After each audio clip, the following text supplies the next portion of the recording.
Hi, it's Splinterverse. Welcome to another episode of D&D New Releases, where we offer first impressions of new third-party products for Dungeons & Dragons.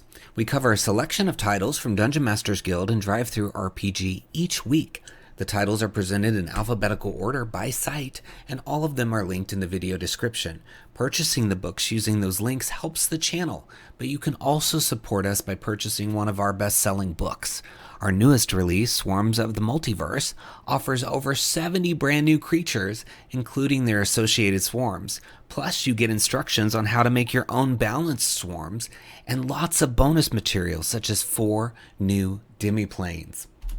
We've got lineages suitable for any setting, as well as optional lineage rules in our Van Richten's Librum of Lineages. With our Potions Unlocked book, we have over 100 pages of material to take your potions to the next level in your game. Our Feywild Companion offers 150 pages of Feywild fun for players and DMs. Also, our book, Fizban's Vault of Draconic Secrets, contains over 50 pages of dragon-themed player options, including a subclass for each class and much more. Please support the channel by purchasing one of our books using the links in the video description.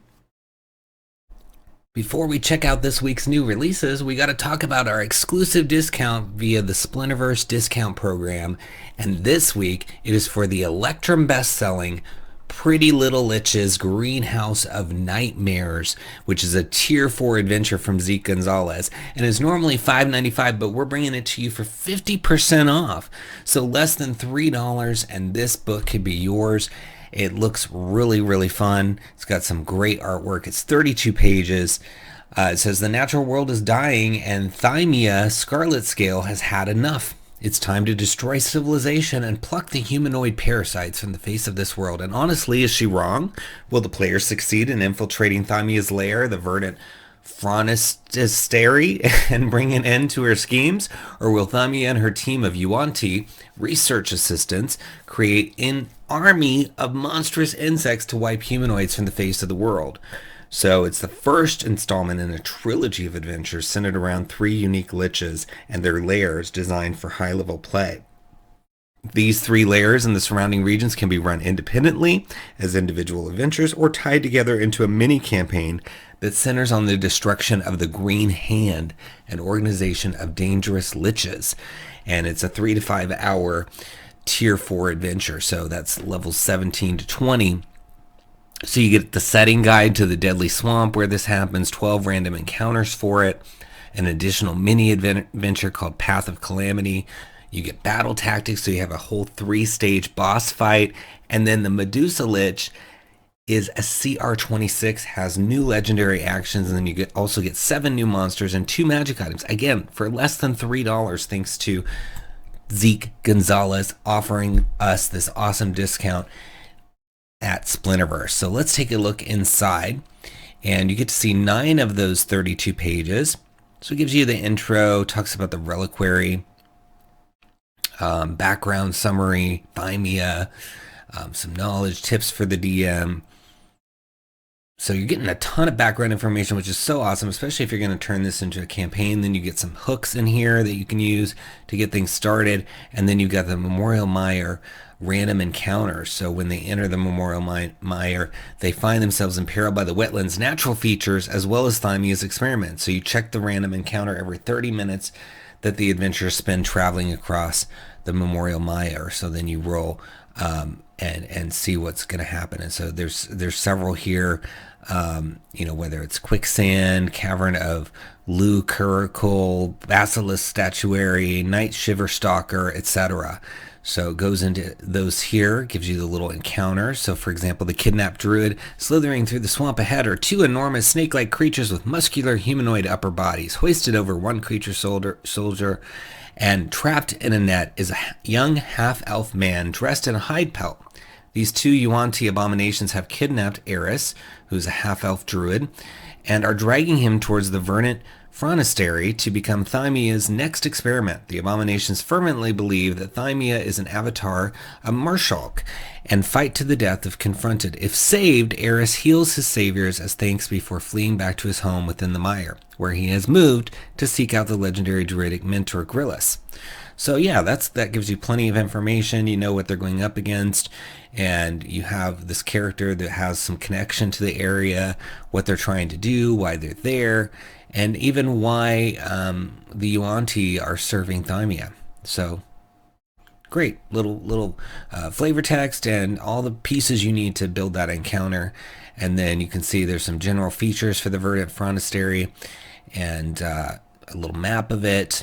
You get Thymia's office, so much stuff in just the 9 pages that we can look at. And as I said, you can have the whole thing for less than $3. So let's look at a couple of the hooks here. So Truffle Sniffers. The party is hired by Aloth Summergale, whose wife Circus Summergale and pet giant boar Snoot disappeared while searching for truffles in Memorial Mire. Aloth offers the party 2,000 gold pieces and Syria's old red dragon scale mail for finding their wife. So that makes perfect sense.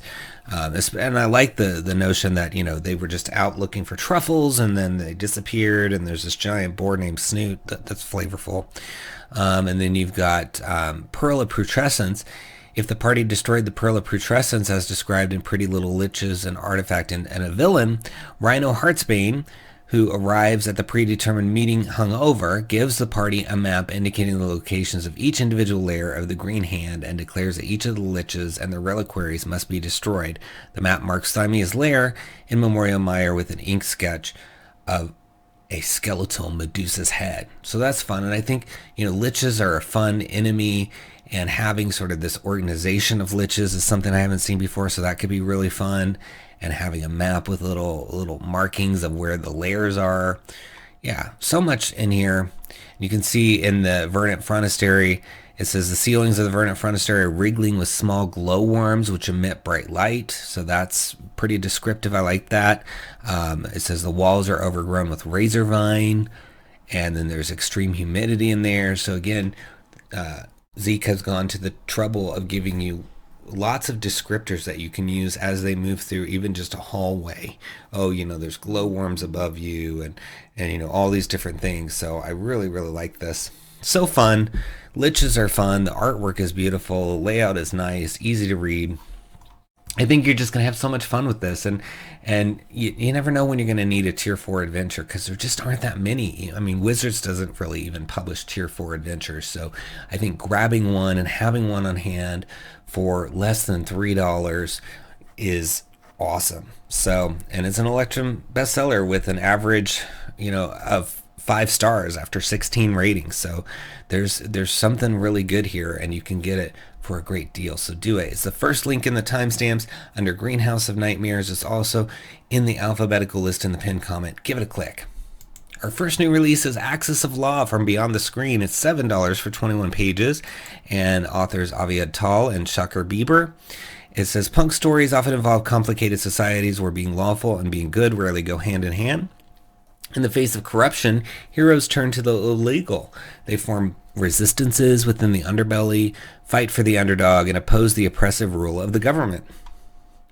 This supplement showcases many of the wonders that the city has to offer. Chapter 1, The City of Wonders, overviews Celovast and presents information for players and GMs alike. If you remember this chapter from the previous expansion, you will be pleasantly surprised to see that it's expanded here. So that's cool. And then Axis of Law features 3 prominent factions, the Fist of Celovast, the Dust Barons, and the Rising Canary. Each faction has their own agenda, conflicts, NPCs, story seeds, and stat blocks. Together they form a solid foundation for punk storytelling. So very cool. You're getting this 5th edition punk feeling, and it's giving you basically a setting where you can have everything happen. And I mean, looking at this cool little map here of Celovast, it looks like a fun location.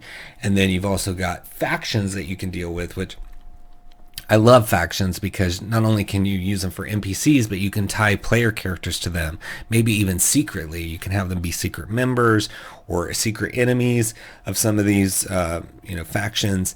I guess the secret enemy might be hard, but it could maybe be like a secret hatred for a faction, or maybe they don't know that they're on the hit list of a faction, so it could be unknown unknown to them, so it's a secret to them, I guess.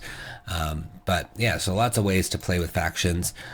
So here, looking inside, you get to see the City of Wonders, all about that, and then the layout of 𝘼𝙬. So these build on previous releases with Beyond the Screen as well. So like the Animariums, they've had some books on that, which are pretty fun things.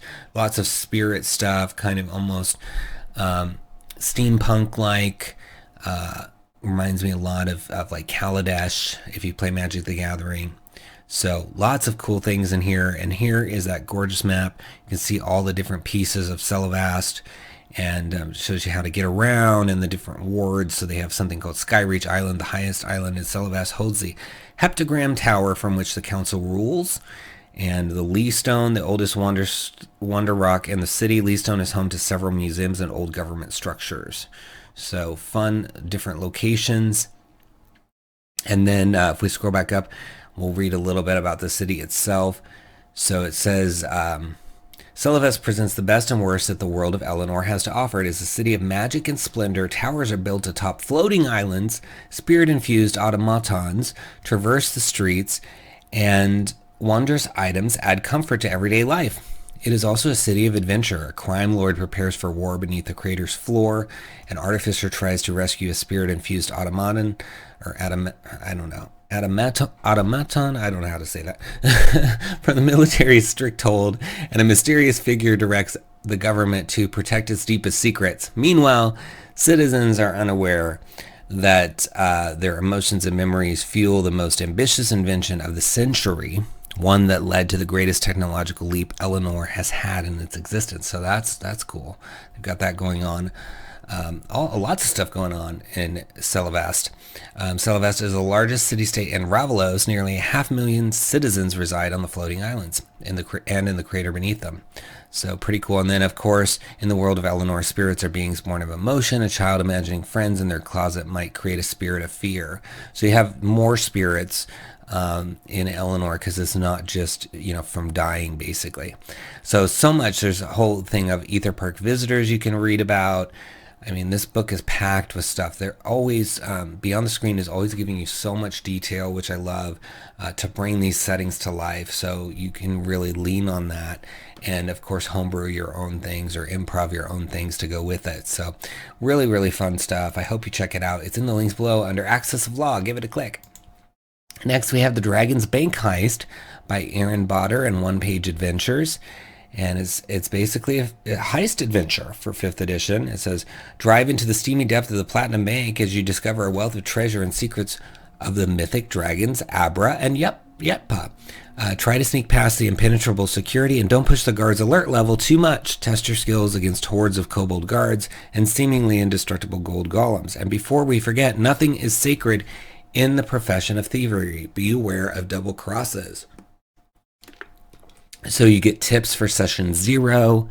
You can play it as a standalone adventure or as part of an ongoing campaign. 14 monsters and NPCs, 6 magic items, 4 new backgrounds, 2 new feats, and tokens that you can use for online as well as battle maps. And there's even a new rogue subclass called the Art Thief, which sounds pretty fun.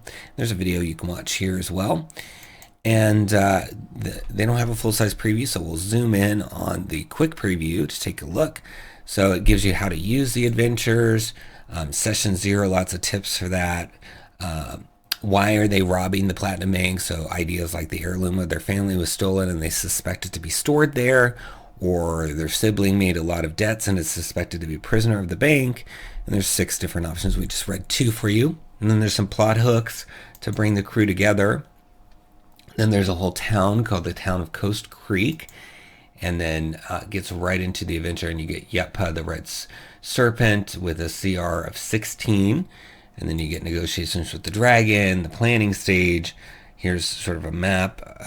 And then sailing the sky, you get this sort of ship that flies in the air with a crow's nest on top of a balloon. And then a map of the ship. And then another map kind of showing where you would go from Coast Creek, etc., to different areas. You get some skyship encounters like moth fingers.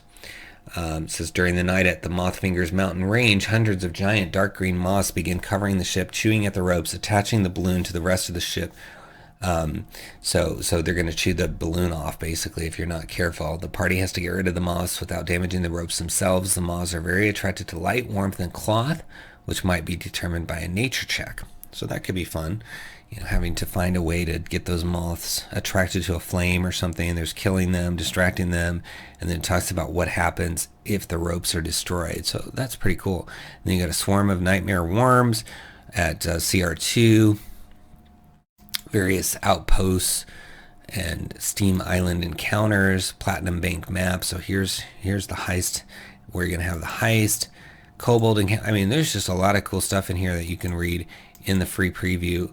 The quick preview here, you got your backgrounds, the con artist, the vigilante, and then you've got your rogue archetype, the art thief, and then your magic items, things like gillyweed, which is a wonder item common. The slimy green algae grant the ability to breathe underwater for 24 hours after being consumed. Affected creatures also retain their normal mode of respiration.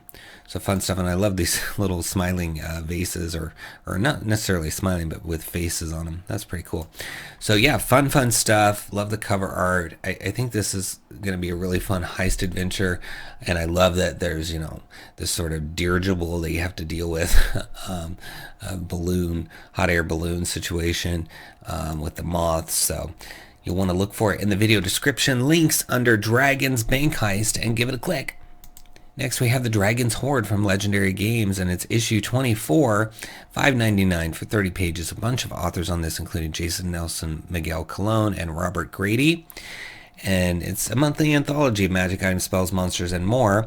So there's, subclasses, spells, monsters, all that good stuff in here. And you can see, for the class related stuff or character stuff, they have the cursed background. Then they have the black mage, which is probably like a wizard school. And then you got path of blood, probably for the barbarian. And then you got feats of corruption.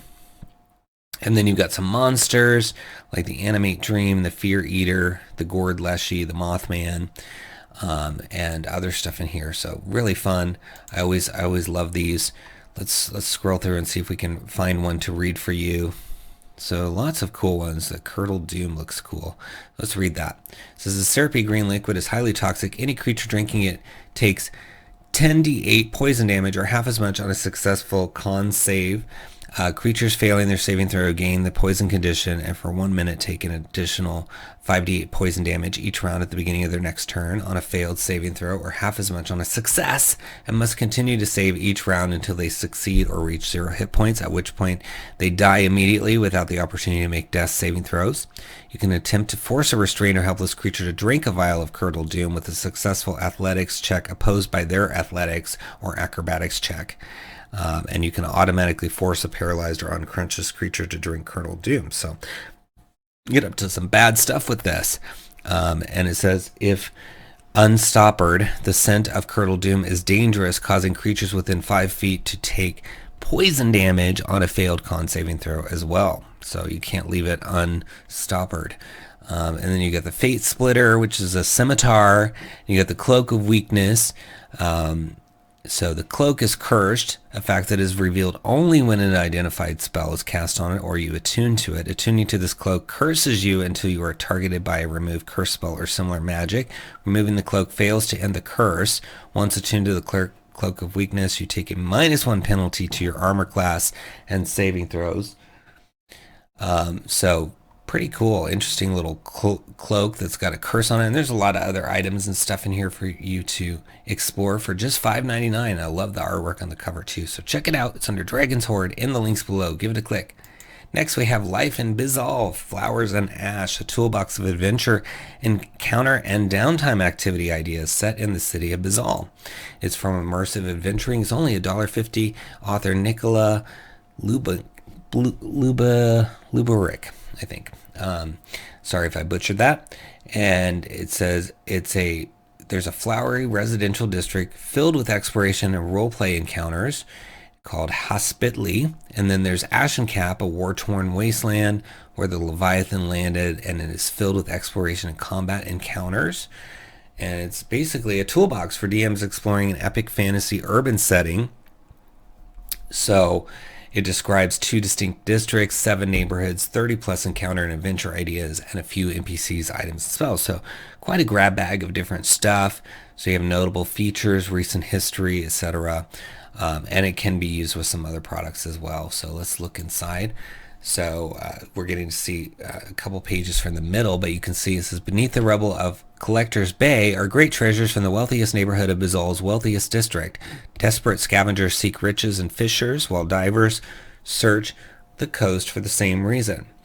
So current affairs, those who explore the neighborhood find divers in trouble. Screams from the water draw attention to 4+D4 bandits standing in shallow waters on a collapsed building 400 feet from the coast.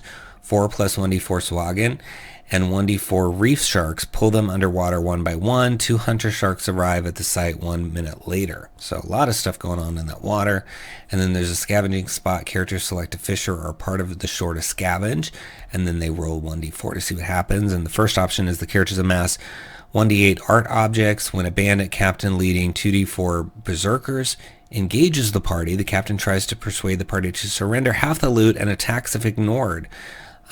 If a fight occurs, 2 Vrocks join the fray after 2 rounds, and then there's 3 other options. But then there's also demonic encounters. So when the party encounters demons, you roll 1d12 and see what they encounter. So on a 1, the queen, a large ash cloud appears with a Nefeshni and 4 Vrocks. They assault the closest expedition or campsite and retreat when the cloud disperses 12+1d12 minutes later.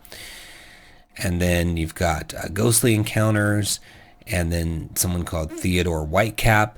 He says Theodore Whitecap was the great-great-grandson of the district's founder, Elijah Whitecap. As the second son, he enlisted in the Navy and became a reputable warrior. He was smoking on a balcony at the lavish gala when the breach occurred and quickly died. Today is a wraith that haunts Ashencap, seeking demons to slay and strangers to meet. And then it's got his personality traits, role-playing cues, body traits, goals, all that good stuff. And then a place called Vrock Nest and Dretch Kennels. I mean, a lot of fun stuff going on in these locations, and it's epic fantasy urban settings. So you're getting these distinct districts, neighborhoods, encounter adventure ideas, NPCs, items, spells, all this stuff to really bring it to life. I think it's fun, and it's going to give you a lot of opportunities to expand, because you're just getting a taste of some of these things, and I think it'll, with your imagination, you can even explore even further, add more stuff, and mix it up. And the beauty of these kind of supplements is they're not tied to Ravenloft, so you can put them wherever you want to, whether you use Bizol or some other location. So check it out under Life in Bizol in the links below. Give it a click. Next, we've got Ratatosk by Brian Susskind and Kobold Press, and it is $9.99 for the PDF, or you can get a softcover standard color for $15.99, or both of them for $19.99.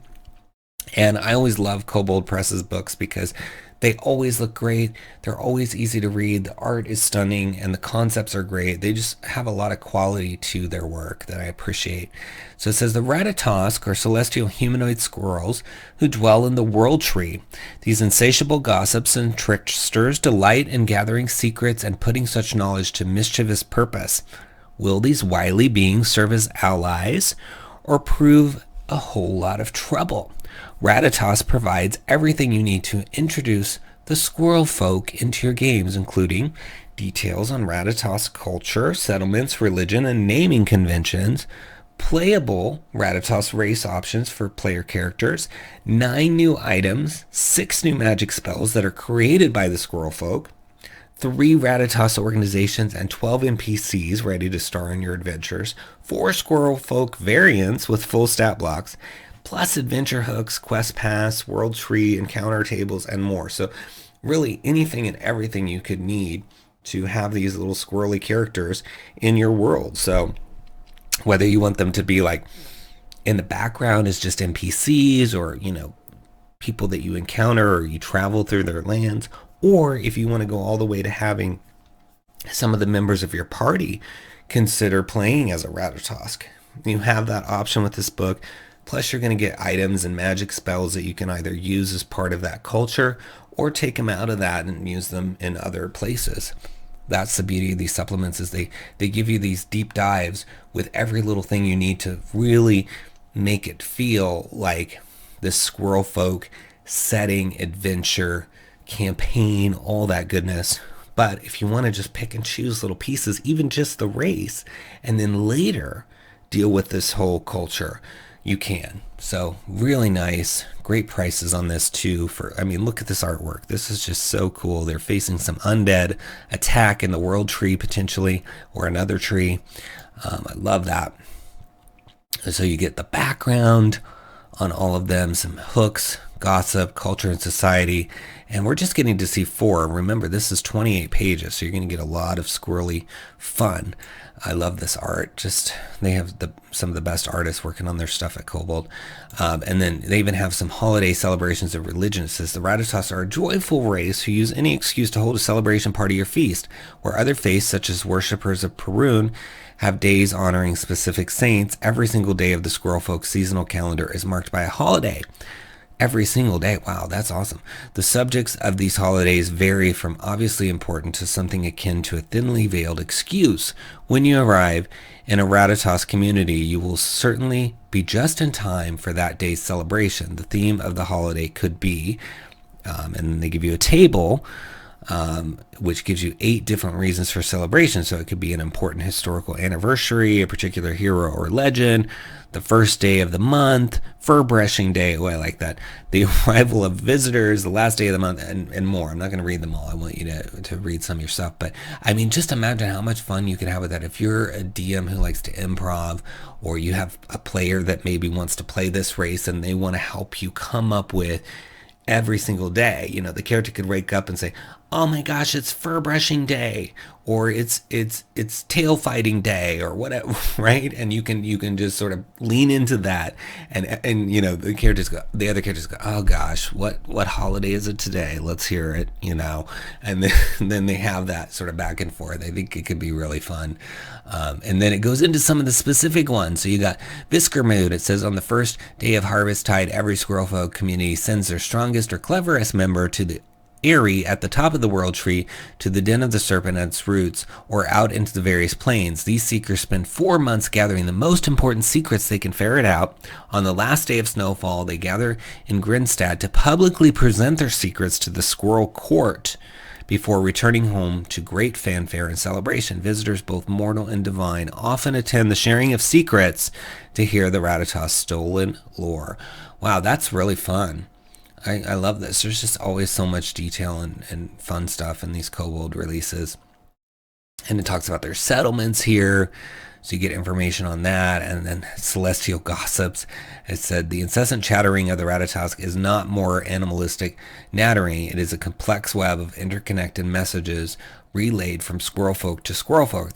Their ability to use the message spell at will provides the core of the celestial gossip network, as described in the infamous 9 chthonic papyri of Ħeqer-Neset the Temerius. So, little fun book title. It says the Ratatosk visit the eagle at the top of the world tree each day to exchange the latest news, rumors, and scuttlebutt. These tidbits flow from Ratatosk to Ratatosk and from them to the eagle itself in a never-ending cycle of gossip. Any traveler who wishes to learn the latest goings on needs but ask a Ratatosk. However, the little creatures cannot help but elaborate their news to make the stories better for their audience. This even extends to 2 listeners standing side by side. Each might hear vastly different accounts from the same Ratatosk, which often leads to arguments, misunderstandings, and even fighting. I mean, every paragraph in this book that we've read is primed for role play. And I love that, is the opportunity for you to play either, you know, the DM improving as these Ratatosk characters chitter-chattering for this information network, or a player doing it with another player or with you as the DM. Could be so fun. Not only, you know, the daily holidays, but this sort of gossipy stuff. I mean, I could just see a character saying, oh my gosh, I gotta write this down, I gotta tell the other Ratatosk or whatever, right? So fun stuff, and we're just barely scratching the surface. I mean, we're looking at 4 pages out of 28. So if every paragraph is that loaded with useful goodness, then you gotta buy this book. And you can do it by clicking the link in the video description. It's under Ratatosk. Give it a click. Next, we have Redsky Core Book from Solar Studios for $30. It's for 5th edition, and it is A whole new universe. It says the Redsky universe, the way it's meant to be experienced. Receive a beautiful 350 plus page PDF filled with beautiful art and rich lore. And it is indeed 352 pages. And it says it's a magicless science fantasy setting and a total conversion for 5th edition. Deep in the hull of the world ship, the sky will turn blood red, civilizations will collapse, almost everyone will die. You've never played 5e like this. Go beyond good and evil with Redsky's new elemental alignments. Enjoy a more grounded experience redesigned for a cap at 10th level, and come prepared. Healing takes more time and combat is more tactical. In a world of swords and spears, awe friends and foes with powerful elder tech artifacts. New rules for social encounters, weather, and exploration open the door to a whole new way to play 5th edition. And so I love books like this that kind of shake it up, mix up the 5th edition, try something new like capping the levels at 10 and switching out the alignment system for something else. Because not only can you play it as is, word for word, every page, you can also pick and choose little pieces for your own home game. Maybe you like their alignment system, and so you want to take the alignment system out of Redsky and apply it to your whatever Forgotten Realms campaign, for example. There's options to do that when you get such a massive book as this. So this was part of I believe, a Kickstarter. And it just looks really cool. I really like the look of this book, the artwork, etc. So we're getting 10 pages sort of in the book here to look at. So it talks about, and here you see some of that wonderful artwork and the characters in Redsky and the different alignments, which are the elements here. So you have to pick, I guess, what your alignment's going to be. So right off the bat, they've got fire here. It says, representing chaotic emotion, fire is an explosive and energetic element. It's the element of powerful desires and exhilarating feelings. Owing to its passion, fire can be single-minded and obsessive at times. At its most extreme, fire has the tendency to metaphorically and sometimes literally self-destruct. So then you get modifiers based on that. You get a feature. So maybe this is more like a background. I'm not sure, but I know that they have these are also used with your alignments, I think. So feature frenzy, fire aligned characters can enter a frenzied state where their powerful emotions fuel their actions. As a bonus action, you can gain one of the following bonuses for 1 minute: advantage on strength ability checks and resistance to bludgeoning, slashing, fire, cold, and poison damage, immunity to the effects of exhaustion and the poison condition, advantage on charisma, intimidation, persuasion, and performance checks. Those are the 3 options, and then after using it, you can't use it again for a short or long rest. So they do say fire aligned. So this is your alignment. So it looks like your alignment functions a little bit like a background in the sense that it's modifying your ability scores, which would be, I guess, more of a subclass. But then you get this feature of frenzy where you get an ability. But that's okay. Again, they're tweaking 5th edition to be something different. So you could even you could use all these things, or you could, if you're pulling this out for somewhere else, you could just more use the concept of like they're going to be obsessive, maybe self-destructive, these kind of personality conditions as well. But it says a fire represents a character's most primal emotions, impulses, and motivations. A musician captivating their audience, an explorer braving uncharted shores, and a berserker launching themselves onto the battlefield are all fire. It is the element of passionate, new, and often extreme experiences. So yeah, you can role play all of that. It says it's opposed by water, which represents ordered emotion. So out of the 2 emotional elements, fire is the chaotic one. So that's cool. And then you've got more information on it down here, including what are your virtues or your vices, all themed to fire. So first one is I live in the present and cherish life's simple pleasures under virtues. And then vices, the first one is I overindulge in pleasures and find it difficult to delay gratification. So those are great things, well written, that you can role play, pretty straightforward. I like that. Then you get to look at water. So we'll look at that as a contrast. It says representing ordered emotion. Water is the element of conscious self-control and mindfulness. It is also the element of self-improvement and restraint. Water-aligned characters have great control over themselves in both mind and body. At its worst, water can be very judgmental of others and, owing to its self-conscious, overly cautious. Water represents a character's most high-minded ideals, principles, and motivations. A knight living strictly by a warrior code, a reformer working diligently to fix a broken system, and a monk reciting ancient texts are all water. It is the element of self-control, duty, and integrity. And then it has a complicated relationship with time. Water-aligned characters believe that although people cannot really control how much time they have, they can control what they do with the time they are given. So really cool. And then the virtues and vices, we'll read one of those. I know how to make sacrifices in the present for my long-term well-being. So that's a virtue. A vice is I am often too preoccupied to appreciate or even notice the simple joys in life. So good. And you get to read about air too. So you get to read about 3 of the, I believe, 6 alignments, because this is sort of a map of them, because you got fire here and water. They're in opposition to each other. So interesting. I like that they're reducing it down to 6 instead of the many that we have as just an option. I mean, to explore and see if it's going to work for you. And we're just scratching the surface. I mean, this is a 350-page book. There's so many other things in here to get you into Red Sky. It's a science fantasy that's magicless, right?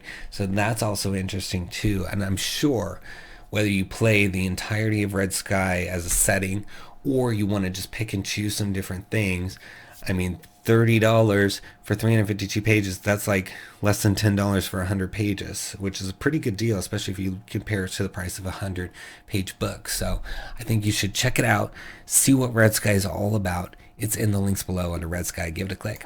Now we have another twist on 5th edition here with superheroes with S5E Superheroic Roleplaying for 5th edition from Sigil Entertainment, and it's by Gwendolyn and Amy Marshall. And I love this comic book art on the cover.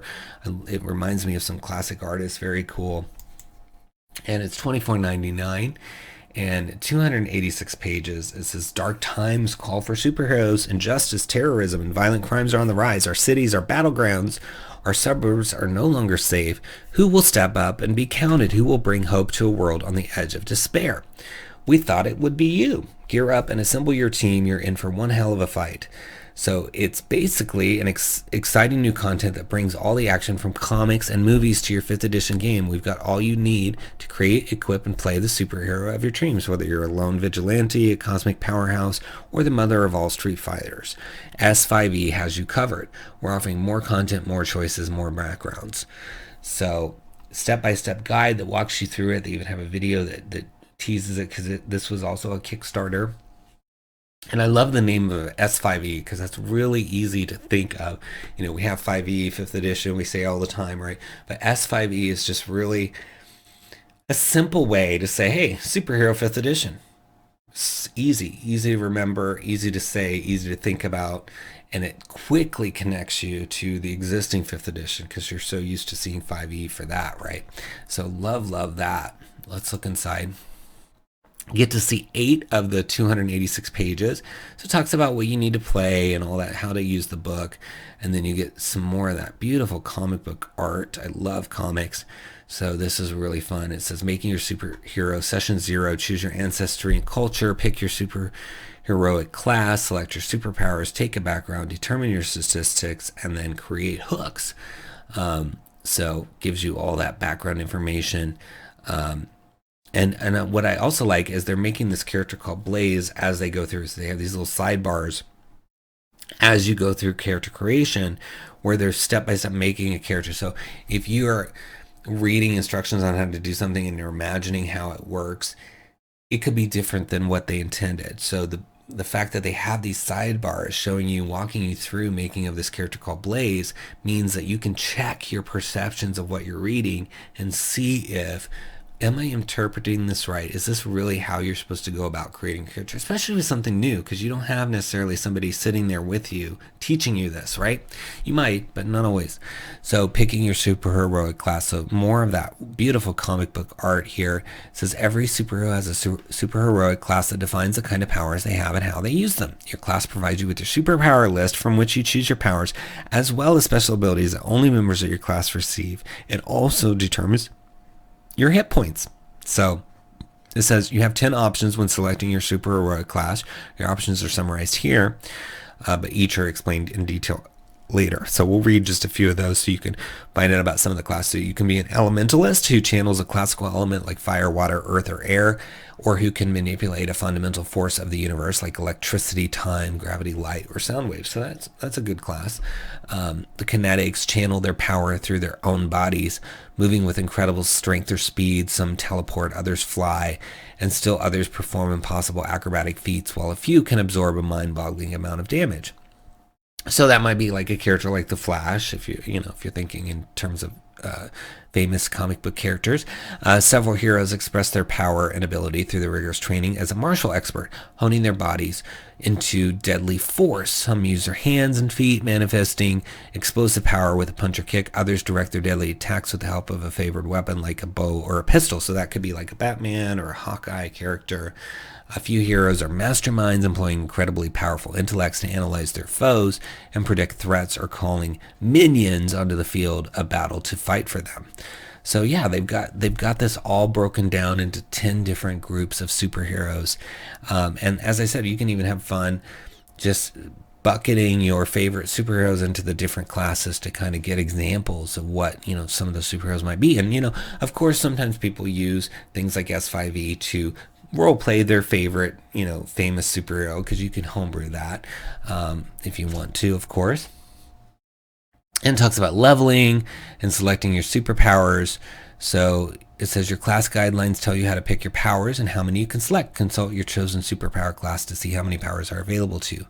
So yeah, it says, they've got Blaze picking the powers for Blaze, etc., and then you have to pick a background. But throughout, we're seeing this really gorgeous artwork that you could even, unless these are assigned characters somewhere in the book with names and stuff, and even if they are, you can homebrew and use this and say, this is my character who's going to be, Steel Commander or whatever, whatever name you want to give it, and then you have some superhero artwork. There's a lot of superhero artwork out there that you could probably get off the internet to use for your character as well. But what I love when people do a new book like that is if they give you this kind of artwork throughout to help you, because not everybody is an artist, not everybody can visualize a character, and they might need prompts like this to help them sort of come up with the look of their character. That would be my favorite part, is like, what is my character going to look like? What's their costume? And I'd probably sketch something, horribly sketch it, but I would still try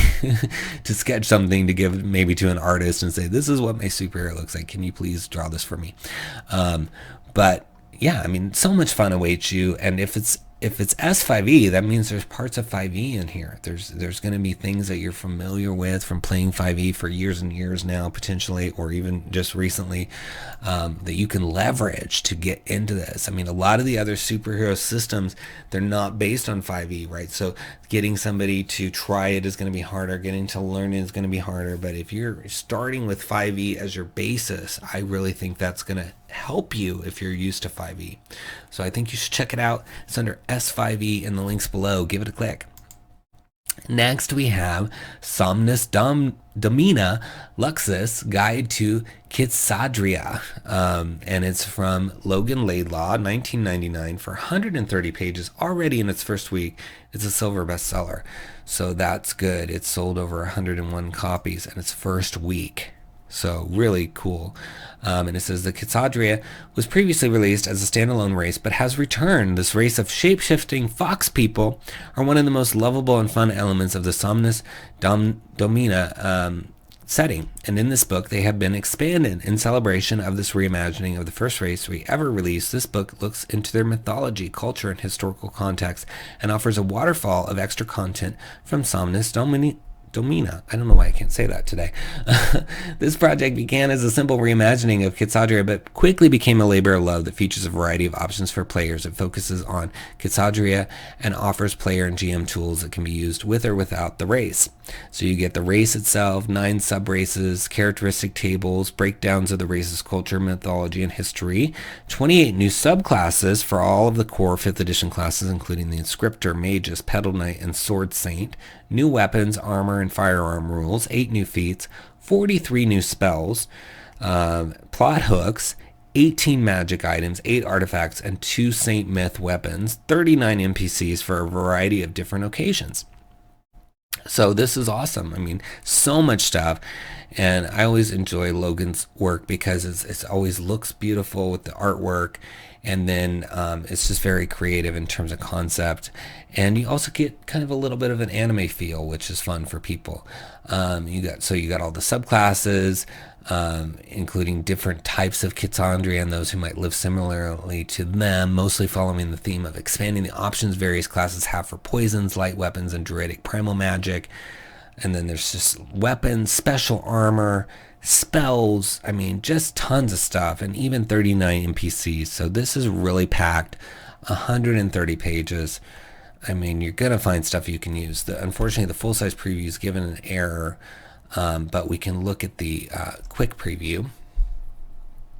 So you've got all your character options, so it goes through all the classes, including Logan's made a lot of custom classes as well, like the Petal Knight, etc. So that you're going to have subclasses for those custom classes as well, which is great. I love when authors expand their custom class subclasses, because you're really competing with the custom class with existing classes which have so many subclasses, especially when you factor in third parties. So I love to see expansion of those.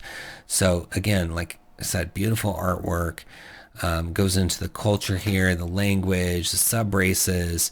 So lots of sub races. You don't typically get so many sub races for a race, so I love that. Lots of different races. Then you get characteristics like personality, ideals, flaws, quirks, and bonds. And then you get the subclasses. So you can see some of the descriptions here. We'll read some of those in a second. So under the Barbarian, you get the Slight Skirmisher, abandoning the need for heavy weaponry. Slight Skirmishers find greater utility in light weaponry and swift strikes. And then you get the Wild Wonder. Contrary to the savage image of the Barbarian, these fighters channel primal magic through their weapons. And then for the Bard, you get College of Adventure, lovers of fantastic tales who seek the most adventurous epics to record and bear witness to, and the College of Tradition, storytellers who gather knowledge about traditions and communal practices and find the truth behind them.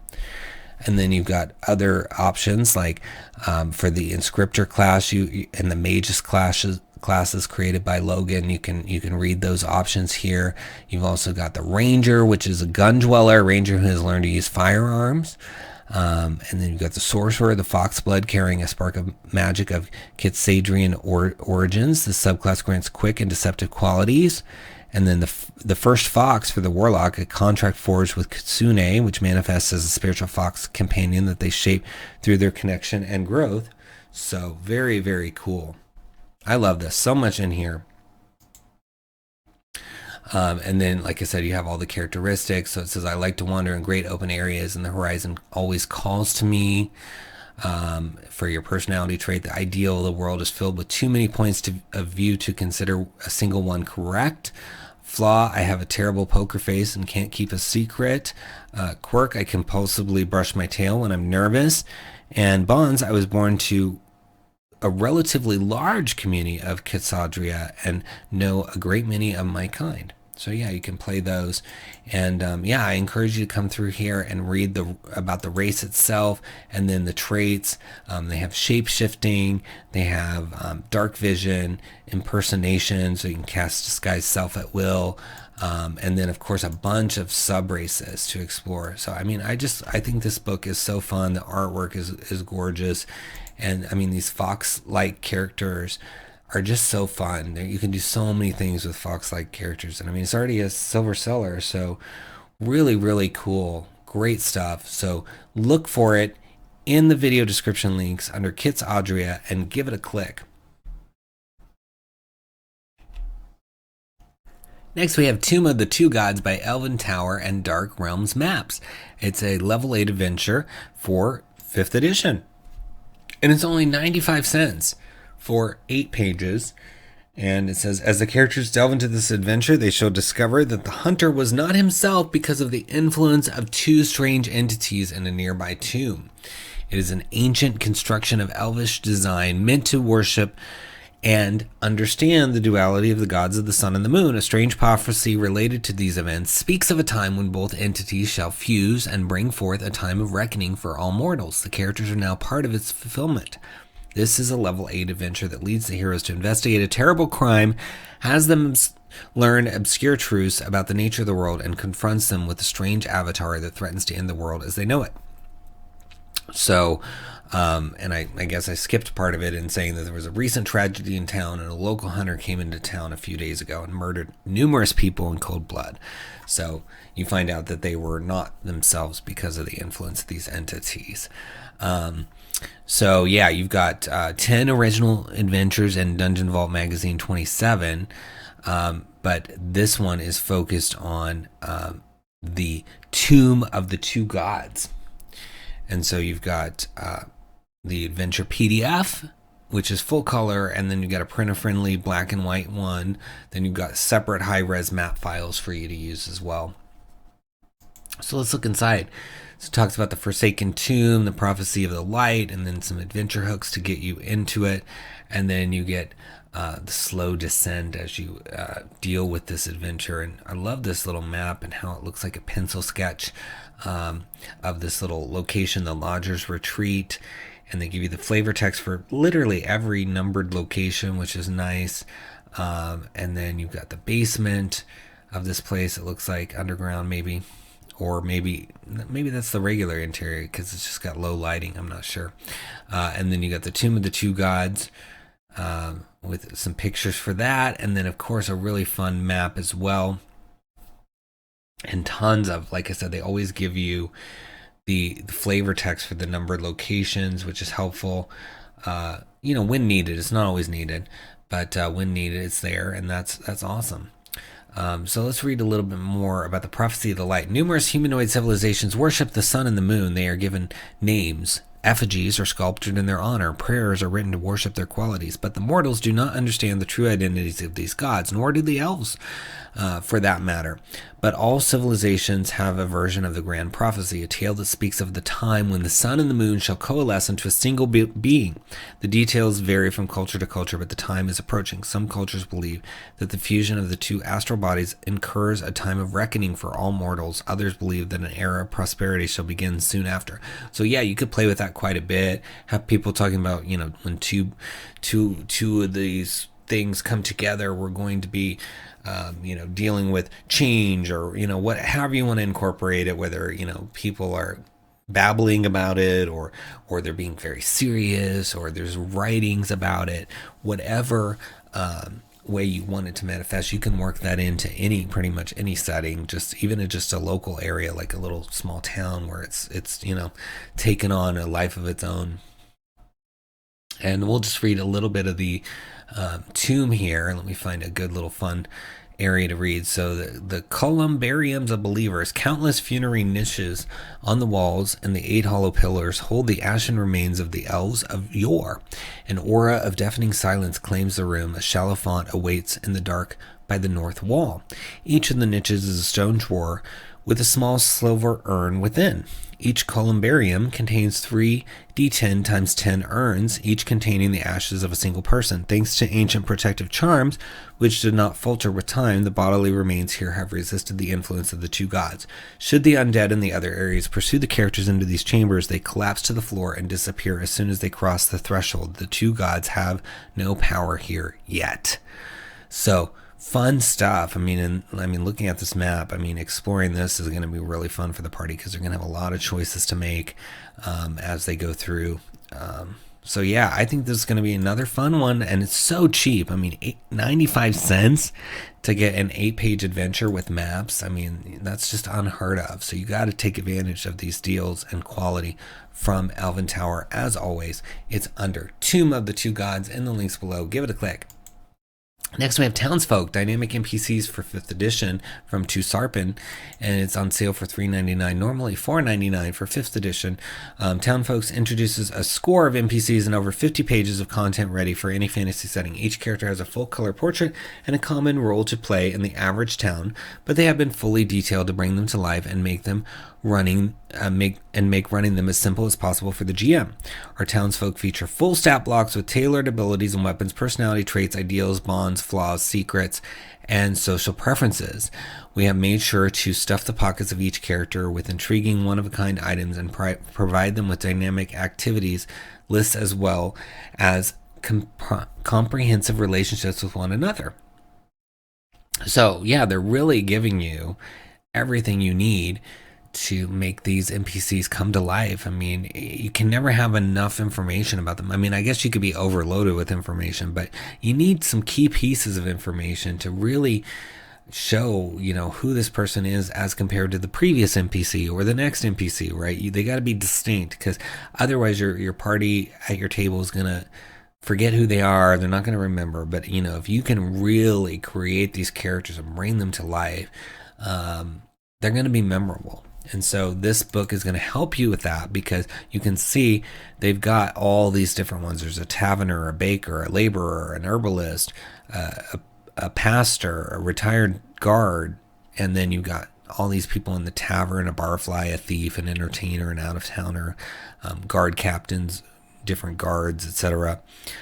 So really going to help you come to life. And so it talks about what each one's going to have. So you're going to have the stat block, of course, with the portraits, quick description, hooks for the NPCs, their role at the bottom, and then their background, some of the things they'll say, their lines, their activities.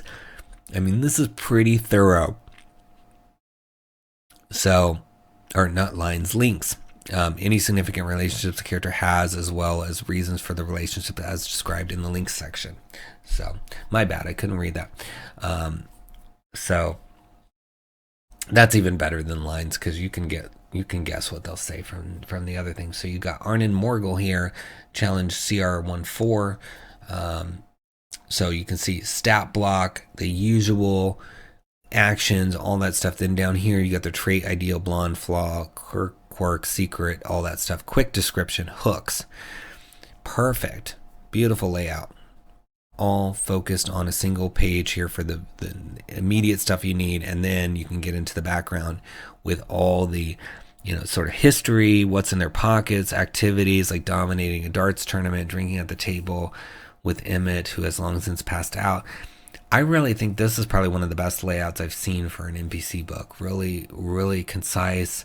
I love that they devote the 2 pages exclusively to the NPC. They're not flowing the text and doing all of that. So really, really cool. So let's read the traits here.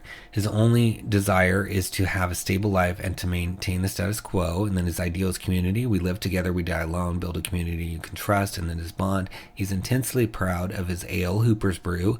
If the recipe were stolen, it would crush him. And then flaw, he has no patience for those who use overly flowery language. And then there's, you know, quirks, secrets, and social. But the hook, it says, for years, Arnon has been troubled by infrequent visits from a stranger, a hulking yellow-eyed orc. During the encounters, the orc struggles to communicate before storming away disgruntled. The visits have become more frequent, suggesting the orc and his people reside nearby.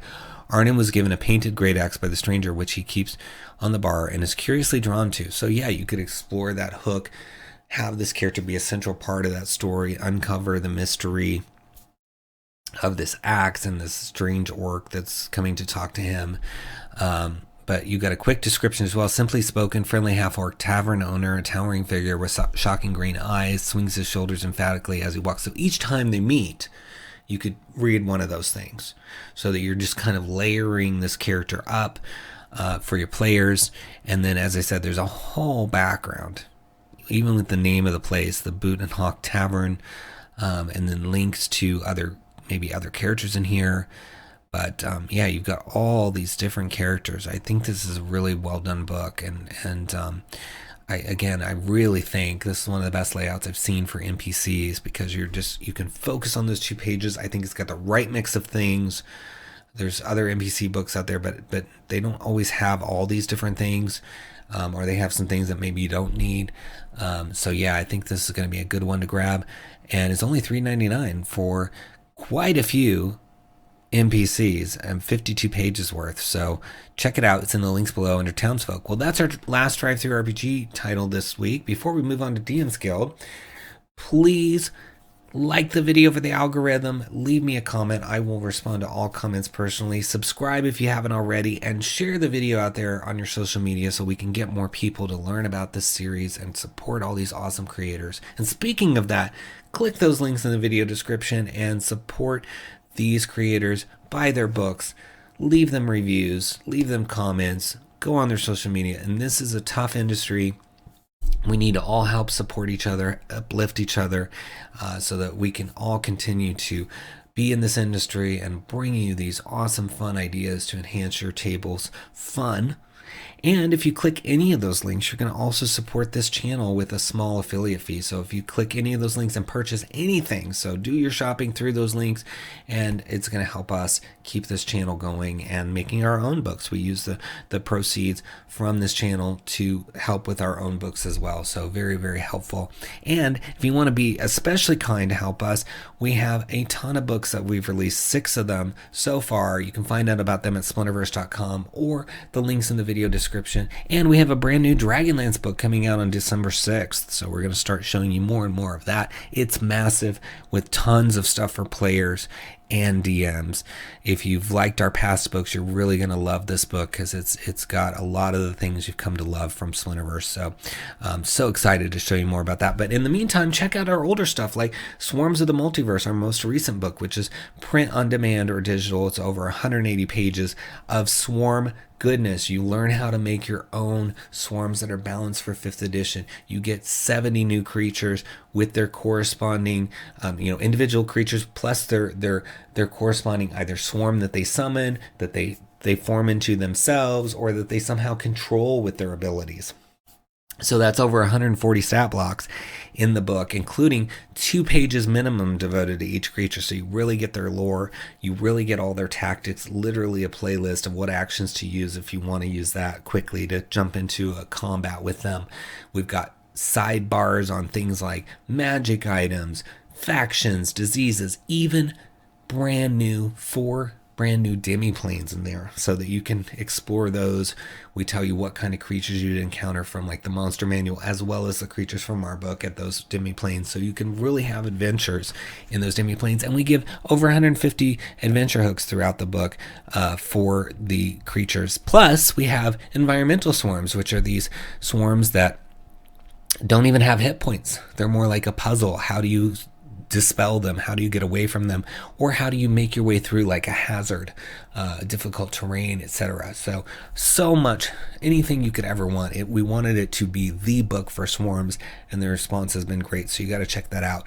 And then we've got our platinum bestseller, Feywild Companion, which is over 150 pages of Feywild stuff, including subclasses that are Fey themed, backgrounds, spells, magic items, you name it for players, it's in there. And then for the DM, we have a brand new Domain of Delight with a fully high-res color map for you to explore this place called Dualis. We've also got 2 full adventures, multiple encounters, monsters, and even instructions on how to resize monsters either up or down using balanced techniques. So if you have a tiny creature that you want to turn into a huge creature, we give you all the steps to do that, and it'll come out balanced. So that's really helpful even for creators, whether you're publishing or just doing it in the homebrew fashion. So much stuff in the Feywild Companion. Then we've got Potions Unlocked, which is over 100 pages digital or print, that gives you brand new potions, but a lot more than you're expecting. You get a short story for each one explaining how those potions came into existence. You get the smells, the tastes, the warnings if you take too much of them. You get optional rules on how to create potions, how to gather different plants and things like that to make these potions, including a bunch of new fantastical plants with artwork for those. Then we've got potion themed locations in there, including a school where you can learn magical potions, which works well with Strixhaven or on its own. There's also a potion shop, a 2-story potion shop where we have VTT maps of that and a fully stocked vendor that they can meet there. So anything and everything you want to do with potions rather than just the boring, hey, I take a potion of healing. It's gonna bring it to life for you. It can be so much fun. Then beyond that, we got 𝘏𝙬🡢 Vault of Draconic Secrets, also a platinum bestseller, which has dragon-themed subclasses for every class. It's got a brand new type of familiar. It's got trinkets. It's got adventure hooks for everything in the book, so that even though a lot of it's player-facing, the DM can convert it to NPC usage or other options to get those adventures flowing. You've got draconic secrets, or draconic gifts, I should say, as well as Hoard magic items, regular magic items, spells. I mean, it's all in there, and it's so fun. And that's 𝘏𝙬🡢 Vault of Draconic Secrets. Then you've got Secrets of the Draugr, which goes into a race that is really a hybrid of the Drow and the Duergar. And they've got backgrounds, subclasses, deities, a new fortune-telling method that you can act out on your table using props. And then some NPC stat blocks. And then we've also got our Van Richten's Librum of Lineages, which goes into that new concept of lineages introduced with Ravenloft in 5th edition, which is a much more personally driven conflict for your character. I love role-playing lineages. They're just so much more personal and interesting and different. And then so you get 4 of those that you can use for any setting, plus rules on how to remove a lineage from a character and rules on how to string them together, so that if you want to go from one lineage to another, which could be a really interesting experience. Imagine if you could change your race basically in the middle of your adventure and get different traits as a result. You can do that with lineages, because lineages are very personal. They're something has happened to you to change you from what you were born as into something else. And that's why I love them so much, and that's why we did a whole book on them. So you're going to want to grab that, and it's our lowest price book. It's $2.99 normally. So you want to check that out for sure. Well, thanks so much for listening to me ramble on about our stuff and this channel. I really appreciate it. Let's move on now to DM's Guild. First, we have Divine Blessings Talona from Z-Rave Apocalypse, $1.99 suggested price for 5 pages. It says Divine Blessings is a series that aims to provide knowledge about the gods and the items they might leave behind, providing a story of the gods, their journeys, trials, and where they stand now. Throughout their lives, they provided blessings in the forms of weapons, armors, and various trinkets. Taking inspiration from the stories, we create items that feel like a part of the deity, whether they be relics found or an artifact bestowed to a champion. Talona is the mother of all plagues. Should you ever fall ill by poison, disease, or other ailment, know that it was by her design. Due to this, many worship her out of fear. Trying to keep her wrath at bay, many give fervent prayer. The farmer might give a tithe or crops to prevent a blight, a noble gold to remain healthy. Those in her favor will find poisons and diseases, a constant and effective arsenal at their disposal. Grab weapons that apply debilitating effects, or poisons provided by the priest at her temples. So pretty cool stuff. I like this series because it does give you more information on the gods. So you start right away with some background on Talona, which we read quite a bit about that in the intro. So I'm going to move on to some of the items that you get. So you get magical items in here. Just scrolling through so you can see, as well as Domra the Wise, an archmage and arcane scholar of Candlekeep connected to this. So you got Black Widow Venom. When you hit, and this is basically a venturing gear poison. When you hit with a weapon or ammunition coated in this poison, your target must make a con saving throw. On a failed save, your target takes poison damage and is poisoned for 1 minute. At the end of each of their turns, they can repeat the save with the condition ending on a success. Then you've got something called the Castigator. It's a martial weapon scimitar, and it's rare, requires attunement. This magic weapon deals an extra 1d6 poison damage when it hits a poison creature. Creatures hit by this magic weapon must succeed on a con saving throw or become poisoned until the end of their next turn. While holding this sword, you can cast Featherfall and Misty Step. Once the sword has been used to cast a spell, it cannot be used to cast the same spell again until you finish a long rest. If you cast Misty Step and then take the attack action, you can make 1 additional attack with this sword. So pretty useful sword there. And, there's a lot of stuff in here. I mean, Slow Death, the Poison Tears, Kiss of Death, Liquid Pox, Murky Eye, and then there's a Universal Antidote. It says, Talona's Second Kiss is a venturing gear potion. A creature that drinks this potion ceases to be poisoned and is cured of any disease. So that would be super helpful. Yeah, so lots of good stuff in here, lots of background on Talona that you can use, and then, tons of items at a suggested price of $1.99. So check it out. It's in the links below under Divine Blessings Talona. Give it a click. Next, we have the Druid's Apprentice, 13 perfectly natural new spells by John Beardify. Suggested price is $6.22. And it doesn't say how many pages, but it says, within this tome, you'll find magic that reflects the incredible abilities of wild plants and animals. These spells allow you to grow spines like a porcupine, douse your foes with skunk spray, and use runes to communicate with other druids. At higher levels, you'll be able to take shortcuts through the Feywild, transform your blood to acid, create a healing hot spring, and much more. So you've got spells like Druidic Rune, Elasticity, Jinx, Spine Shell, and Sprout. Disorient, Turtle Shell, Fetch, Shortcut, etc. So Shortcut, let's read that. Third level Conjuration. It takes an action, range of 60 feet. You create a magical shortcut between an unoccupied square you can see within 5 feet of you and another unoccupied square you can see within range. Until the start of your next turn, creatures you designate can pass between the two squares by spending 5 feet of movement. A creature that doesn't have your permission to use a shortcut can also pass through it if the creature succeeds on an investigation check to find the shortcut and a charisma saving throw against your spell save DC that it must make in order to pass through the shortcut. Fetch says third level Conjuration. It's an action. It can also be a ritual. And it's got a range of 30 feet, duration 1 hour. You cause a willing beast to retrieve an object for you. Choose a large or smaller beast you see within range. You specify a location and an object that matches a general description, such as a morning star or a potion in a blue bottle.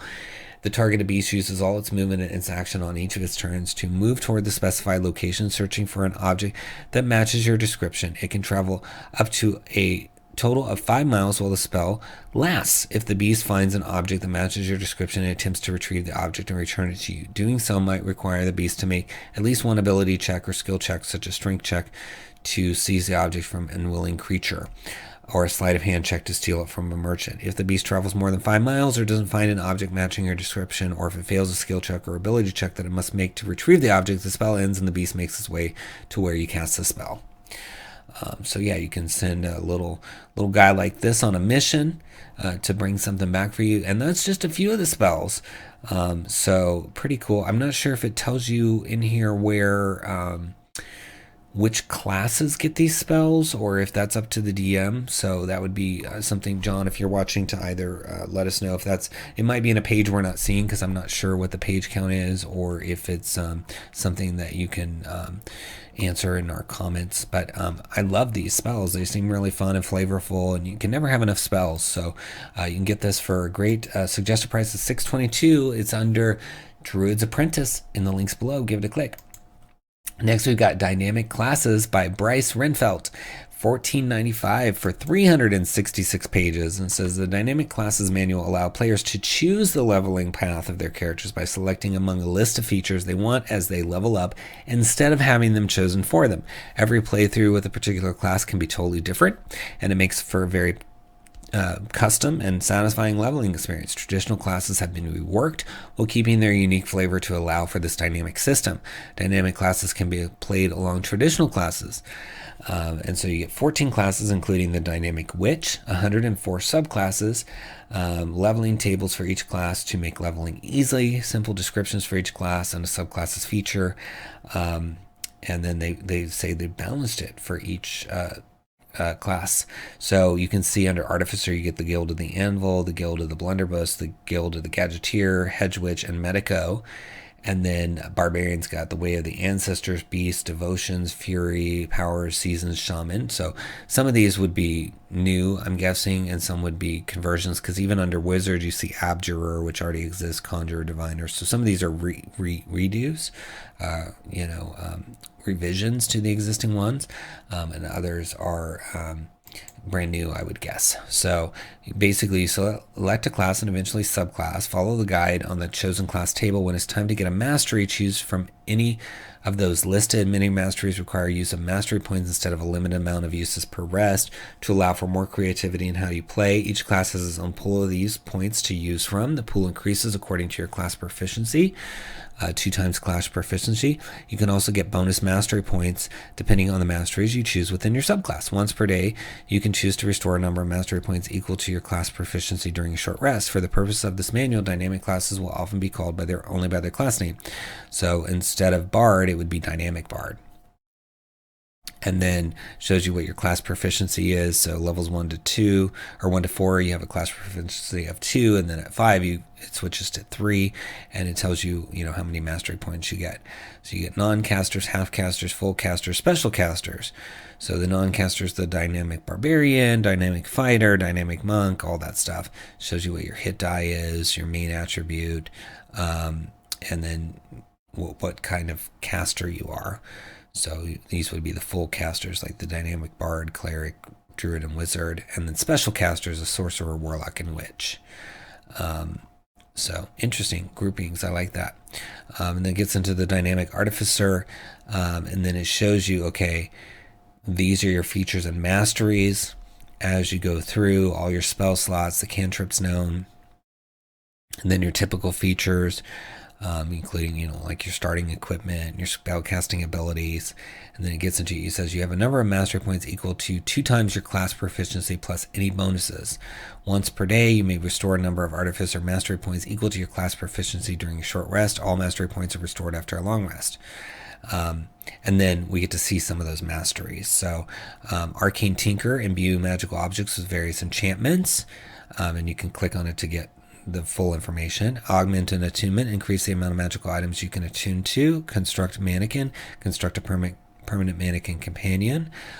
Expert advice, boost your allies' ability checks and saving throws using a reaction. Junker reduces the component cost of magical items you create using the Sagecraft mastery. So, some of these are reused from older existing subclasses, and some are new. But yeah, you can see how this works. So it's going to let you. So it's almost like saying, you can pick and choose from the subclass abilities. Now, some subclass abilities sort of build on each other, so it'll be interesting to see when you can read the full book how that's handled. But in general, it would be like, okay, among all the second level or whatever level you get your subclass ability, what are you picking here? But they're called masteries, right? So you get these at first level, second level, third level. So there may still be subclass abilities as well. I'm not sure. Because we don't have the whole book here to look at. But in any case, I think it's exciting and fun that they've covered every single class, and they're giving you 366 pages of options. And you can see, just looking at this table here of all the included classes and subclasses, there's a lot. Even a brand new class called the Dynamic Witch. So I think this is going to be a lot of fun. Even if you just look at some of these masteries as like bonus abilities you could give to a character through either a magic item or a boon, or like you get some ideas for that. So it doesn't have to be that you use this system completely. You can pick and choose some things as well. So I think it's worth checking out. And it's under Dynamic Classes in the links below. Give it a click. Next, we have Heroes of Wildspace, Sorcerer, Warlock, and Wizard from E.R.F. Jordan, $1.95 for 5 pages. And this book is focusing on subclasses that are themed for Wildspace, which is part of Spelljammer, right? So it says natural talent might help an adventure in Wildspace from moment to moment, but training is the bedrock of success. Training means different things to different people. Some adventurers spend years in academies hidden in the far corners of the astral sea, while others train under wise mentors with decades of spelljamming experience under their belt. So we get the Sorcerer, Magnetic Sorcery. This sorcerer grew up in a metallic environment and learned to magically move metal objects from a distance, hurl metal debris at enemies, shove armored foes, and deflect metallic weapons. That could be a lot of fun. And then you got Warlock the Shadow. This Warlock draws his powers from an entity of darkness dwelling between the stars and can warp the minds of their foes with frightening illusions. I like that. Wizard School of Psionics. This wizard has learned to magically mimic the psionic ability so often found throughout the astral sea, from telepathy to telekinesis and mind-crushing psychic attacks. So, man, I wish I had those powers. That is cool. So let's look inside. So you get to see just a little bit. So you get to see quite a bit of the Sorcerer here. So it says sorcerers raised in largely metallic environments are kind of, that's the connection that these sorcerers have to their subclass. And so you get magnesis, which is a first level feature. You have control over simple metal objects in your environment. As an action, you can lift a metal object within 60 feet of you that isn't being worn or carried and move it up to 30 feet away in any direction. The maximum weight of metal you can manipulate in pounds equals 10 times your sorcerer level. When you use your magnesis on a metal object, you can choose whether the object carefully glides to its destination or is hurled there violently. If you hurl the object into a creature or object, make a ranged spell attack against the target. On a hit, the hurled object and target both take bludgeoning damage, and it increases as you level. And then you get Refined Force at 6th level. You have greater control of your magnesis. As an action, you can spend 1 sorcery point to perform one of the following maneuvers. So you can use Disarming Force, where you choose a metal object being worn or carried by a creature within a range of your magnesis. This creature must succeed on a dex saving throw, or the object is thrown 30 feet in the direction of your choice. If the object is thrown within 5 feet of you, you can catch it, no ability check required. Or you can use the other option, which is Shoving Force. Choose a creature wearing metal or a creature made of metal within range of your magnesis. The target must succeed on a strength saving throw or be pushed up to 10 feet in a direction of your choice and knocked prone. If the target is shoved into another creature, the second creature must also succeed on a strength saving throw or be knocked prone. And then you've got other features like magnetic deflection, etc. But let's read the final one, because you should come here and read the rest yourself. Absolute magnetic field, 18th level. Every object has a magnetic field, even non-metallic ones, and you can manipulate them all. When using any of the features granted to you by the subclass, you can spend 1 extra sorcery point to affect an object that isn't made of metal. So nice. You get to take it even further.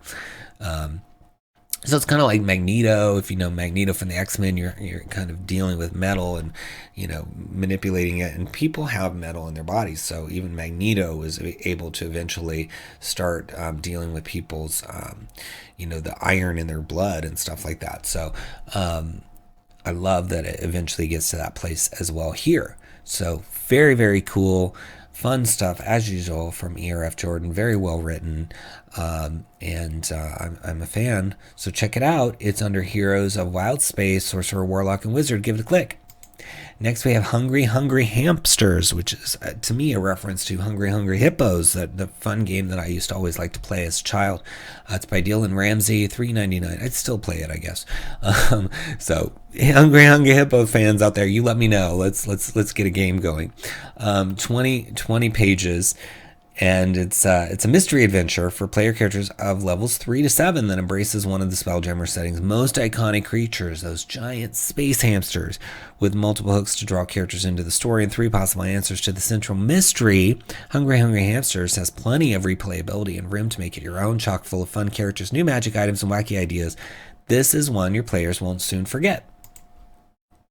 So cool, and I love that there's 3 different reasons why things happen, and so those are all listed here. Everything from abyssal appetite, bend into shape, and bigger is better. I'll let you read those on your own. But the adventure hooks, says Taurelia Maune, retired human adventurer turned merchant and philanthropist for the Rockabral's I am just butchering it today. She's an adventurer turned merchant and philanthropist for the Rockabral's needy. She hires the PCs to look into overdue shipments of spaham from Battlefield Ranch, which help the masses on the field. Masses on the field, which help keep the masses fed. I am so sorry I am butchering this, but we're keeping it real here. You get all the mistakes in this video. So it's nice that they're giving you multiple adventure hooks. So there's 3 here, and then it also says different things that you can remember. Like, remember that the hook you use will shape the way the PCs initially approach their investigation and exploration of Battlecraft Ranch. So you got to keep that in mind, which is good advice. I think people forget that when they're picking their hook, and so you do have to pick carefully with your hook. But then you get the dramatis personae. So Bizol Battlecraft, who's a transmuter wizard. Bingo Battlecraft, a commoner. Becca Battlecraft, another commoner. I love the artwork on these as well. Laszlo Starbit, Bandit, and you got Gurple, a Plasmoid Explorer, and Spahambi, an Auto Gnome. So fun characters in here. We'll read one of them in a minute. And then you get into Battlecraft Ranch at the end here of the preview. But this is, again, only 12 pages of the 20, so there's going to be a lot of areas to explore that aren't shown here. But Root of All Evil, that just sounds like a fun name. So it's a lawful evil quadrone, rogue Modron merchant looking to purchase Battlecraft Ranch. Adopted money is the root of all evil, as his guiding maxim. Now seeks the most profitable outcome to any situation, no matter how underhanded the means. Root looks like a clockwork cube with spindly legs, arms, and wings. One side of the cube has a noseless organic face on it. He wears a red fez and is always calculating something using an abacus. So perfect.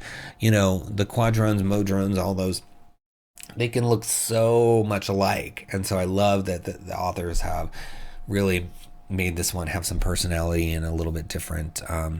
And it says, depending on which is the reason for the adventure, these are the things that will happen. So we talked about abyssal appetite, bend into shape, and bigger is better. Those are the reasons behind what the hamsters are up to.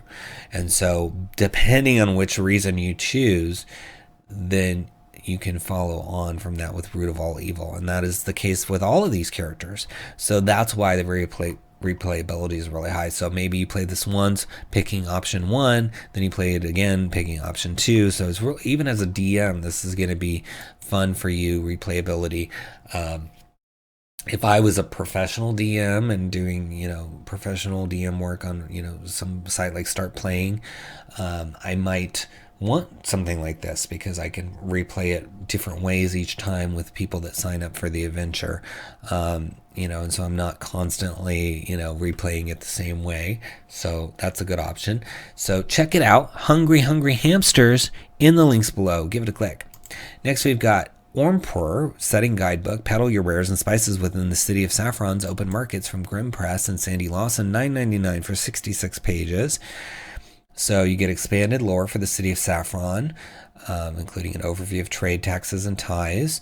You get the Moonraker Inn, background on the city's largest establishment, DM numbered and player map of the inn and courtyard, pricing information for guests. You get the Ormpur Market, optional side quests, 14 items, magical and mundane, 17 NPCs, and a campaign primer. So lots of stuff, and you can see really nice layout here as well. So you get an overview of the city, the taxes, the ties, the tariffs, how to use the supplement, and you get this really cool map showing all the districts. You got the Rise, the Temple District, etc. And then you get details on those districts, including some rumors, which is really helpful. Even areas of interest, places to visit within those districts. So this is going to really flesh out this city for you, so that you can, figure out where you want to go. I'm going to zoom out so we can see. So there's the inn, and you get the map of everything and the legend for it, and then the Ormpur Market. I love how each tent is numbered. That's really cool. So you can find out what all the different little shops are at the tents. So let's see, the first one, 23. Let's see if that shows in here. I don't know if we get all the way up to 23. No. But you can see like Tamar's Extraordinary Expedition Shop, Black's Botanical Shop. So Tamar's Extraordinary Expedition Shop, the proprietor is Tamar Whistleglee.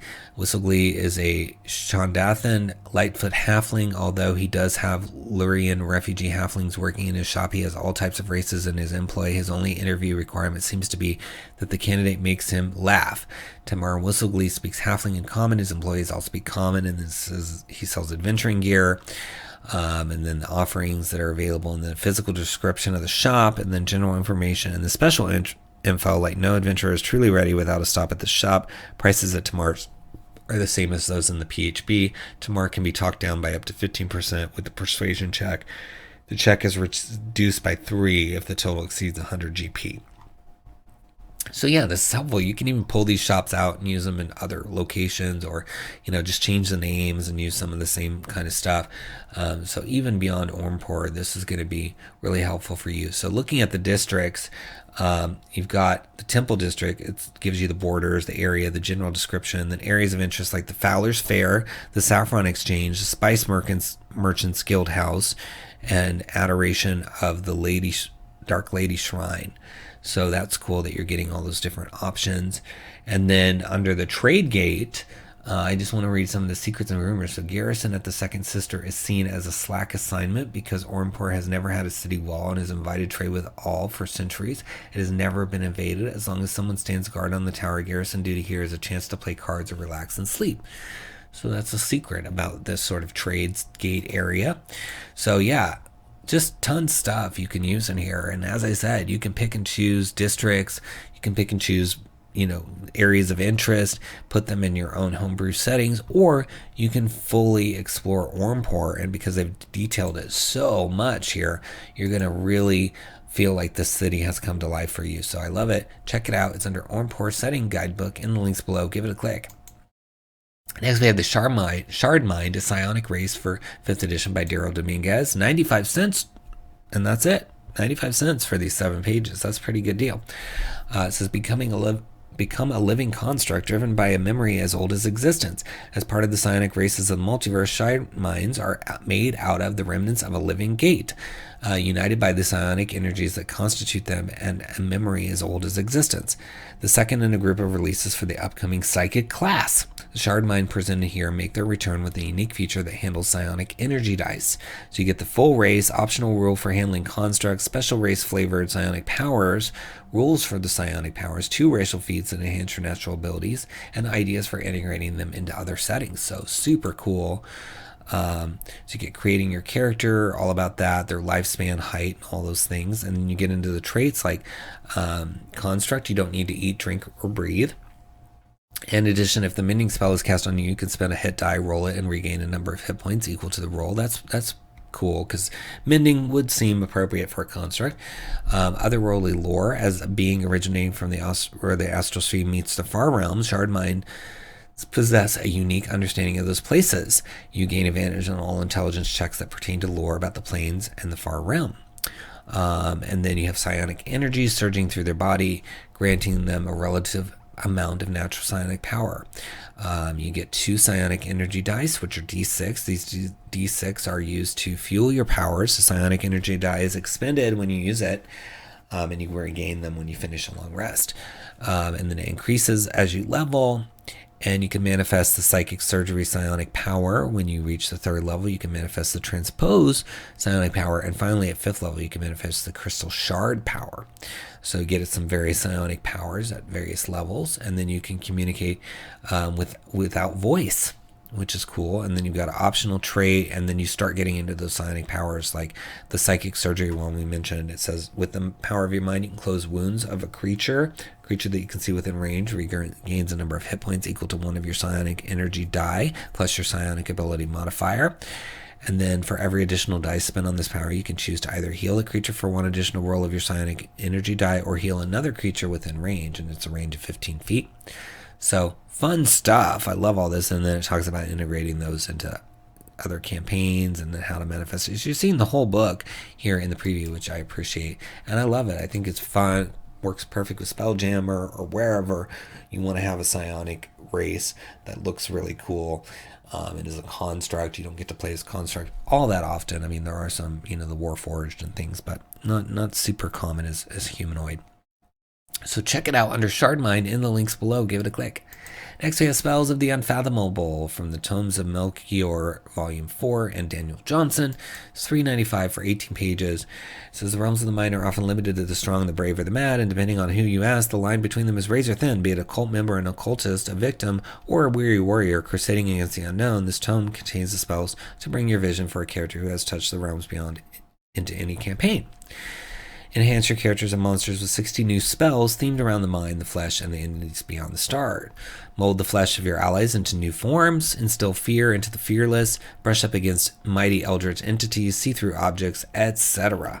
So there's 5 cantrips all the way up to 3 9th levels. So something for pretty much every level. Yep. And that's cool. That's good. Like I said earlier, you can never have enough spells. So we're going to look at a few of the spells here. So we got Mass Limb, a 3rd level transmutation, 1 action, range of touch, lasts for 1 hour until the spell ends or you end it as an action. An arm or whatever approximates an arm of a target mutates into a writhing fleshy limb tipped with a bone blade, spike, or club. It counts as a natural weapon with which the target is proficient with. It deals 1d8 plus the target's strength modifier, slashing damage if tipped with the blade, piercing damage if tipped with the spike, or bludgeoning damage if tipped with the club. The weapon deals an extra d8 damage for each size category above medium the target is. In addition, the weapon gains an extra property and or feature depending on the tip. So if it's a blade, a creature hit has its speed reduced. With the spike, it gains a reach property and deals extra damage on a critical hit. And with the club, the first time a creature is hit by a limb on each turn, it must make a strength saving throw or be knocked prone. So I like the different options with that. You don't get a lot of options with spells usually, and so having that is cool. And Druid, Ranger, Sorcerer, and Warlock can use this. So fun, flavorful spell there. Let's look at Distracting Murmurs. 3rd level Necromancy, 1 bonus action, range of self, 15-foot radius spell. And it says murmurs from the far places echo in the minds of each creature of your choice within 15 feet of you until the spell ends. When a chosen creature enters the area for the first time on the turn or starts its turn there, it must make an intelligence saving throw. On a failed save, it has disadvantage on charisma, intelligence, wisdom, and concentration saving throws until it leaves the area. On a successful save, it is unaffected by the murmurs until the start of its next turn. In addition, if a creature affected by this spell attempts to cast a 1st level or lower spell, it must first make an ability check using its spellcasting ability modifier against your spell save DC. On a failed check, the spell fails, but the slot or use is still consumed. So fun.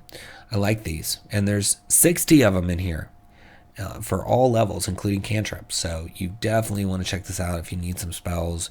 I mean, spells can be even just for NPCs, make an NPC seem a little different. Or it can be special. Maybe, only one person's allowed to learn it. I mean, you can do so many things with third-party spells to really make your game seem fantastical. So check it out under Spells of the Unfathomable in the links below. Give it a click. Next we have Strangely Changed by Gabrielle Hatcher. It's $4.99 and it's 43 pages, and it says Strangely Changed is a collection of completely new curses for 5th edition, but the book is much more than a simple list. Inside you'll find information for how individual curses can be created, removed, and protected against. You'll also find detailed rules for how these curses affect the player, combat, and the world at large. The hexes, jinx, and curses inside are for more than just items. You'll find curses that are laid on items, people, places, and even entire populations. So this book can ready you for any and all cursing occasions: angry djinn, playful gods, vengeful hags, demented cults, and even the supposed end of the world. So yes, lots of uses to have curses, and nicely laid out as well. This looks really well done. So let's look inside. Tons of curses. So it starts with the item curses like Breastplate of the Undying Flame, which there's a lot of those, all the way down to the Blasphemer's Needle, and then it's personal curses like the Curse of Melodrama, all the way down to the Curse of the Snake, and then you got party curses, the Curse of Elder Sight, all the way down to the Curse of the Final Day. So lots of options. I love that. So yeah, Dimensional Ring, what does it entail? How did it happen? So it gives you like what the curse is and then how did it happen. So we'll read the Dimensional Ring one. It says the portable hole, bag of holding, or handy haversack. These are among the most useful and interesting items in Dungeons & Dragons, but where exactly do they go? The Dimensional Ring is a small circlet of pure silver about the size of a fist. On contact with skin, the circlet will align with a flat spot and fuse to the victim's body. The circlet will then open with what appears to be the entrance to a bag or a piece of cloth on the other end. Anyone reaching through will likely grasp open air. The circlet is actually the other dimensional end to one of the above magical bags. Somewhere, probably close by, there is a magical holding space that connects to the circle and will empty out of it. Say someone puts a sword into the connected bag of holding. That sword would be then coming out of the victim's body. The circlet cannot be removed from the skin of the victim. The only way to destroy this object is to put the victim within the interdimensional container. The ring will explode and the victim will be thrust out of the container. The victim will take 3d10 force damage and will have a hole wherever the circlet was. The curse on this object can be removed normally, diffusing it from the victim's skin. So that's a fun little curse connected to, famous things like the portable hole and the bag of holding. It says, how did it happen? Likely done out of spite and malice. The first dimensional ring was almost certainly created with a vendetta. The curse is personal and terrifying. It is likely that whoever made it, it was made for someone specific in mind. If the victim wasn't the intended target, it is like that the ring was lost to time only to accidentally afflict someone uninvolved. So I like the structure. You're getting to find out like what happens, what are the effects, and then you get the backstory. So, and that was just one. There's a lot in here that you can read, including the breastplate of the undying flame. And remember, these are set up to be individual curses, like on an item or a person or a population, including a party as your population. So fun stuff for only $4.99. I mean, tons and tons of curses are awaiting you here. So check it out. It's under Strangely Changed in the links below. Give it a click. Next we have Treasure, 100 non-magical artifacts from John Paget, $3.45 for 10 pages. And it says all items are between 1 GP and 2,500 GP. So unless they find a multi-item treasure hoard, they won't be buying their own village just yet. So you have alphabetically listed items, and then you have by value, how many gold pieces they are likely to sell for, and then by category, the type of the item. So they're organized in 3 different ways. So we'll look inside. You can see the list here. So you can roll a 1d100 on whether it's by value alphabetically or by item, category type. And then these are different, like so 1d20 on jewelry or 1d12 on art. So we'll just read a couple of the items, but I encourage you to come check it out. I mean, $3.45 for 100 items is a pretty good price. So we've got the coin of heads. This gold piece was released without anyone realizing that the head side of the coin had been duplicated on the other side and has become a collector's coin. So it's, just a mundane little interesting, it always is going to land on heads, right? Dragon Breeze is a concoction, 400 GP, a small vial with a scent so powerful it will cure seasickness and nausea. Can only be used by one creature at a time. And then you've got, let's pick another fun one here. I like the sand timer. Sand timer, an 1 hour timer with multicolored sand collected from different coastlines. So yeah, these are just little things. You need these things, right, to make the world seem fantastical. These could be looted. They're not game breaking. So you can have them looted. You can have them just be sitting in the corner of a room, on a table, picnic table. Somebody left it behind. It can be at a campsite, in a treasure chest that you spend an hour trying to unlock, and it's got 3 of these little, almost useless things, and you wonder why. But they have some, they're better than trinkets in that they have some functionality, and they can have a story to them. So I think, you can never have enough of these. People are going to ask you, well, what's in that cupboard? Well, what's on that table? Well, what's in this? What's in that, right? And so having this is really going to help you flesh out your world. And I think it's a great price for 100 of these. So Treasure, 100 non-magical artifacts is what you need to look for in the links below, and give it a click. All right, that was our last new release. Now I'm going to give you a sneak peek of our Splinterverse exclusive discount for next week. And this is on Instagram, Facebook, and Twitter at 10 a.m. Mountain Standard Time every Monday. And then the discount lasts for usually around a week. So you want to make sure you're following us so you can get that discount before it goes away. By the time we talked about it in this video, part of that time has elapsed. So, if you're watching this video soon after it releases, you want to get that discount as well. We talked about the one at the top of the video that's active right now, but this one's going to be active next week, and it's The Items That Break the World by Eric Ries. It's a really fun book. It's only $1.99 normally, but it's not going to be that price in our discount, so you definitely want to grab this one. And it's 12 magical items designed to inject some chaos and fun and overall mayhem into your home game. So these are fun items. I looked at this in a previous video, and there's like a sledgehammer that breaks down the fourth wall, a lute that lets you change the rules from the player's handbook, a staff that overloads your magic spells with additional effects, and a magical crown that lets you impersonate gods. I mean, these are really fun, and they're not all so like crazy where you can't play them, if you want to keep it real. So I think you're going to have a lot of fun, and you're going to want this book. And if it's $1.99 normally, less than that, it's going to be a steal. Borderline free with the discount. So you're going to want to grab this. You're going to want to be here. Make sure you're following us everywhere at Splinterverse for this discount next week, Items That Break the World. Well, thanks so much for watching. Please subscribe to the channel and share the video on your social media with your friends.